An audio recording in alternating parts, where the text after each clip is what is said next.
నేను ఆల్మోస్ట్ ఒక 48 ఏళ్ళు పెట్టి కూడా నేను ఒకటే పూట భోజనం చేస్తాను. నేను ఇక్కడికి వచ్చాను అంటే చాలా ఆనందిస్తాను పూజ చేసుకుంటే. తర్వాత యజ్ఞం చేస్తే ఇంకా ఆనందిస్తాం. అది విశ్వానికి కావచ్చు, పీఠానికి కావచ్చు. పీఠం చేస్తే అంత విశ్వశాంతి అవుతుంది. అలాగే ఒకానొక సందర్భాల్లో అమ్మవారి పితృకళ్యాణ యజ్ఞములు, ఈ కరోనా తిరిగి రాకుండగా పితృకళ్యాణ యజ్ఞములు నాకు ఉపదేశం చేశారు. గయ అంటే పాదగయ, శిరోగయ, నాభిగయ అని మొత్తం 3 ఉన్నాయి మన గయలు. అలాగే గోకర్ణ క్షేత్రం నాకు సంబంధించినటువంటి ఆ పితృకళ్యాణ యజ్ఞములన్నీ కూడా వ్యక్తిగతమైనటువంటి కూడా కొన్ని కావచ్చు. నా దగ్గర చాలామంది వస్తూ ఉంటారు పితృదోషాలకి, పితృశాపములకి, పితృపాపములకి, నాగదోషాలకి కావచ్చు. ఆ ఉపాసనలన్నీ కూడా మనసాదేవి చేస్తున్నా కూడా వాటిలో పితృశాపములకు ప్రత్యేకంగా ఎవరి వంశానికి వాళ్ళకి కావచ్చు చేస్తూ ఉంటాం. వాటి నుంచి కూడా చాలామందికి అనుభూతులు కలిగినాయి. వాళ్ళకి కూడా అభివృద్ధి కలిగింది. ఎక్కడికో వెళ్ళిపోకుండా ఇక్కడ క్షీరసాగర మదనం అంటేనే అది వాసికయుక్తంగా ఉంటుంది. కాబట్టి ఇక్కడ అంతా కూడా అది అయిపోతుంది. అనుమానం పెట్టుకోవద్దు అని మాత్రం నేను హెచ్చరిక చేస్తుంటాను. వారికి కూడా ఉపాసన ఇస్తాను.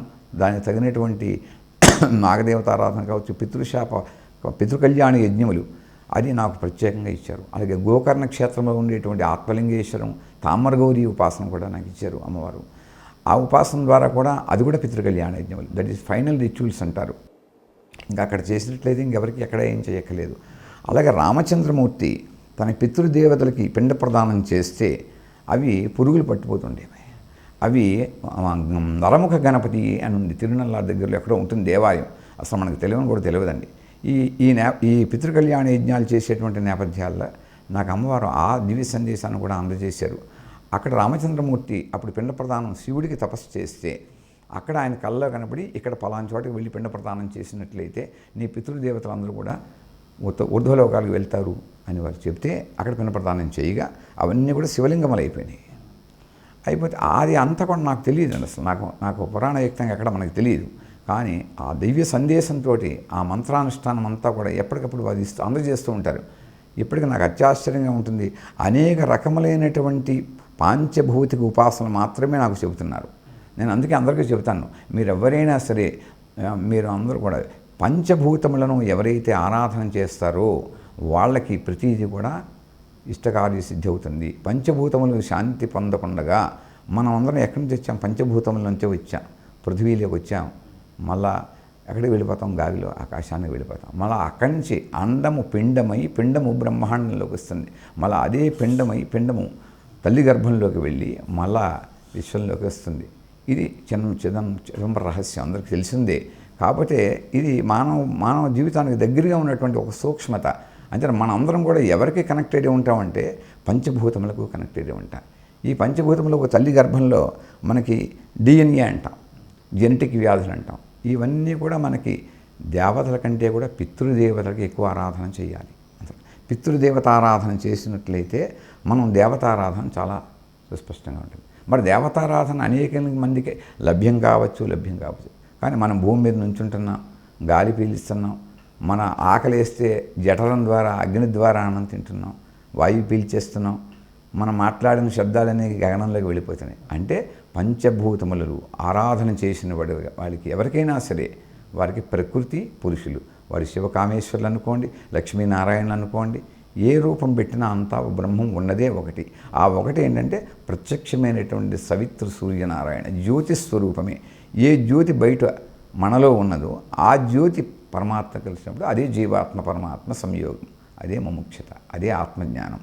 ఇంతకు మించి ప్రత్యేకంగా ఎక్కడ అడవులకు వెళ్ళిపోవాల్సిన అవసరం లేదు. కాకపోతే భగవంతుడు నా యొక్క పూర్వజన్మ సుకృతం చేత, నా పూర్వీకుల యొక్క పుణ్య పరంపర చేత, అందరు గురువులు యొక్క ఆశీస్సుల చేత నాకు ఈ సిటీ నట్ట నడుమల నాకు ఈ అవకాశాన్ని ఇచ్చారు.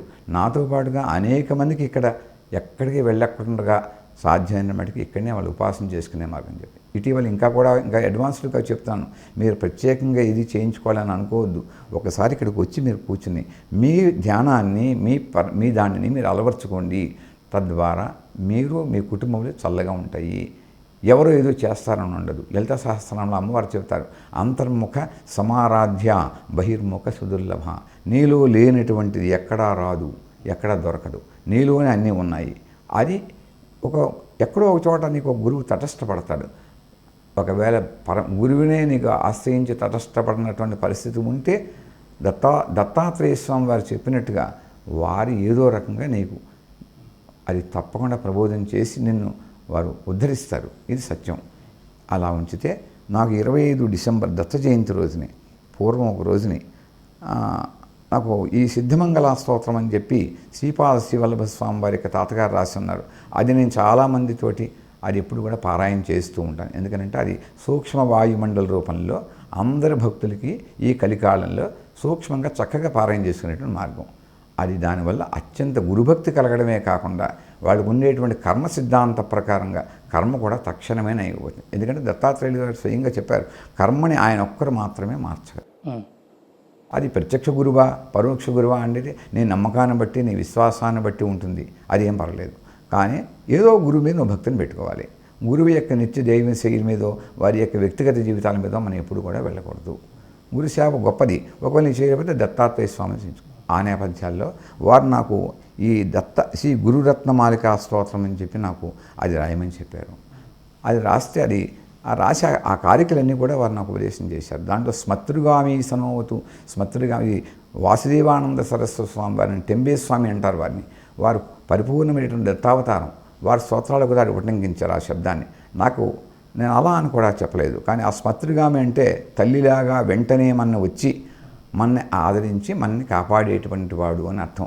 ఆ రమ్యత ఆ మూడు సార్లు రాయమని చెప్పారు. అది అక్కడి నుంచి గణపతి నుంచి ప్రారంభించి వాగీశ్వర అంటే సరస్వతి అనుకోండి, వాక్కులకి అనుకోండి, హయగ్రీవుడు అనుకోండి, అట్లాగే శ్రీపాదవల్లభ స్వామి, నరసింహ సరస్వతి, గాన్గాపూరు, పిఠాపురం వచ్చిన ముందు, తర్వాత గాన్గాపూరు, తర్వాత మాణిక్ ప్రభు హుమ్నాబాదు, అక్కలకోట స్వామి సమర్థ స్వామి, తర్వాత సద్గురు షిరిడి సాయి, ఇక్కడికి సమర్థ రామదాస స్వామి, ఆయన శివాజీకి హిందూ చైతన్యం చేసినటువంటి వాడు. అవధూత దత్త గజానన, ఆయన కూడా గజానన కూడా దత్త మహారాజే. ఆ తర్వాత ఈ సత్యదత్త సాక్షి, ఆయన సాక్షి స్వరూపం అంచేత ఆయన పేరు కూడా పెట్టాం. తర్వాత అసలు అందరూ కూడా ఆదియోగి సిద్ధయోగి, అక్షరాభ్యాసం నాడు మనకి ఓం నమ శివాయ చేసినటువంటి వాడు ఆదియోగి, ఆయన సిద్ధయోగి. కాబట్టి తర్వాత సర్వగురువులకి మొట్టమొదటి గురు పరంపరలో ఉన్నటువంటి వాడు దక్షిణామూర్తి స్వామి గారు. విశ్వగురువు వ్యాస వాసుదేవుడు, వ్యాసుడు నారాయణుడు ఒకడే కాబట్టి. తర్వాత మహావతార బాబా గారు, ఆయన ఇప్పుడు కూడా ఇక్కడ నా యజ్ఞయాగాలు చేస్తుంటే ఆహుతి తీసుకెళ్తూ ఉంటారు. అలాగే సిద్ధపురుషులు మన ఈయన కుర్తాలం పీఠాధీశ, ఆయన కూడా ఈ హోమాల్లో వచ్చి తీసుకెళ్తూ ఉంటారు. అది మన జగద్గురు ఆదిశంకరుడు, తర్వాత శరవణభవుడు, స్వామినాథుడు అంటారు ఆయనని. ఆయన ఓంకారం గురించి తండ్రికి చెప్పినటువంటి వాడు. శబరిమల మణికంఠుడు. ఇది పోతే కలియుగంలో 400 సంవత్సరాలు జీవ సమాధి ఉన్నటువంటి మంత్రాలయ గురు రాఘవేంద్ర స్వామి. అలాగే ఒక రోజున కళల ఇదంతా రాసి అయిపోయిన తర్వాత సదాశివ బ్రహ్మేంద్ర, ఆయన 57వ పీఠము 58వ పీఠం ఉన్నారండి. మన సదాశివ బ్రహ్మేంద్ర కృతులు మనకి సంగీతంలో చాలా ఉన్నాయి. అది నాకు అసలు తెలియదు. వారు జీవ సమాధి చేసుకుంటే నేరూరు దగ్గర ఎక్కడో ఉంది, వనమధురై అని కూడా ఉంది, పాకిస్తాన్లో కూడా ఒకటి ఉందట. అదంతా నేను తెలుసుకున్నాను. నేను కూడా దత్త దిగంబర్ని అని చెప్పి నాకు దివి సందేశం చేస్తే అవధూత యతీశ్వర సదాశివ బ్రహ్మేంద్రం రాస్తే ఆయన ఎంతో ఆశీర్వదించారు నాకు. ఆ తర్వాత మళ్ళా కొన్ని రోజులు 2-3 రోజులు అయిన తర్వాత నాకు ఈ రామకృష్ణ పరమహంస దక్షిణేశ్వర భవతారిణి సిద్ధయోగి అది కూడా రాయించారు. అంటే వారి యొక్క అనుగ్రహం చేత రాసింది తప్ప నాది కాదు. మొట్టమొదటి రాసినటువంటి దత్త జయంతి నాడులో కొన్ని వచ్చి తర్వాత ప్రేరేపించి రాయించారు. అలాగే వాసవి కన్యకాంబ యొక్క రాఖీని ధరించినటువంటి వాడు ఆ గురు సార్వభౌముడు అని చెప్పేసి అనగా దత్తాత్రేయుని సర్వమంగళ మధుమతీదేవి అనగా లక్ష్మీదేవి సమేతమైనటువంటి రాసి ఆ స్తోత్రాన్ని పూర్ణత్వం చేసి దాన్ని ఎవరైనా 11 సార్లు 5 సార్లు 3 సార్లు నిత్యం విశేష కార్యసిద్ధి కోసం వాళ్ళు 41 రోజులు దీక్ష చేయొచ్చు, 27 చేయొచ్చు, 11 రోజులు చేయొచ్చు అని చెప్పి చెబుతున్నాం. అందరికీ అన్నీ చేయాలనేటువంటి వాళ్ళకి సమయం ఉండకపోవచ్చు, ఆ జ్ఞానము నోరు తిరగాలి, మంత్రశాస్త్రం అన్నీ ఉండకపోవచ్చు. అతి చక్కగా సులభంగా సరళీకృతంగా అందరికీ ఈవెన్ అది ఒక మండల దీక్షలు చేసి ఒక గురుచిత్ర పారాయణ చేసి అంటాం. అది ఎక్కడి నుంచి వచ్చింది నాకు? ఆ సిద్ధమంగళ స్తోత్రం యొక్క అనుగ్రహం, దాంట్లోంచి ఆ స్తోత్రాలన్నీ వస్తాయి. ఇప్పుడు మనం అంతా కూడా ఇదంతా మనం దాచుకోవడానికి కాదు, అంతా విశ్వశాంతి కోసమే. ఇప్పుడు తులసీదాసు లాంటి మహానుభావులు ఋషులు వాళ్ళందరూ వాళ్ళు చేసినటువంటి భగవత్ ప్రేరణతో చేసిన స్తోత్రాలు వాళ్ళు దాచేసుకుంటే మన దాకా వస్తాయా? రావు కదా. అంచేత మనుషులు ఉండవచ్చు, ఉండకపోవచ్చు. సనాతన ధర్మము ఎప్పుడైతే నిస్వార్థతం అవుతుందో అప్పుడు మాత్రమే మన యొక్క హిందూ మతం యొక్క రమ్యత ఉంటుందని నేను విశ్వసిస్తాను. అది దాని గురించి మాత్రం ఎక్కడికైనా కృషి చేస్తాను. అంటే ఎప్పటికైనా సరే నన్ను ఏ రాత్రి ఎవరు ఎప్పుడు సంప్రదించినా వాళ్ళకి ఆలంబన ఇవ్వడమే మా పీఠం యొక్క ధ్యేయం. అది విశ్వశాంతి అనుకోండి. వాళ్ళు వ్యక్తిగతంగా కూడా బాగున్నప్పుడే వాళ్ళు కూడా విశ్వశాంతికి దోహదపడతారు. ముందు మనకి వ్యక్తులను కూడా వాళ్ళని ప్రేరేపించవలసిన బాధ్యత మన సమాజం కంటే కూడా ఈ సనాతన ధర్మంలో ఉండేటువంటి వాళ్ళ మీద ఉన్నది. మన వంతు కృషిని మనం చేస్తూ ఉంటే అప్పుడు విశ్వశాంతి కూడా అవుతుంది. మనం ఏం చేయకుండా ఉత్తినే విశ్వశాంతి అయిపోవాలనుకుంటే అది ఒక పదాలకి మన దీనికి అవుతుంది. క్రియారూపంలో చేయనటువంటిది ఇది కూడా.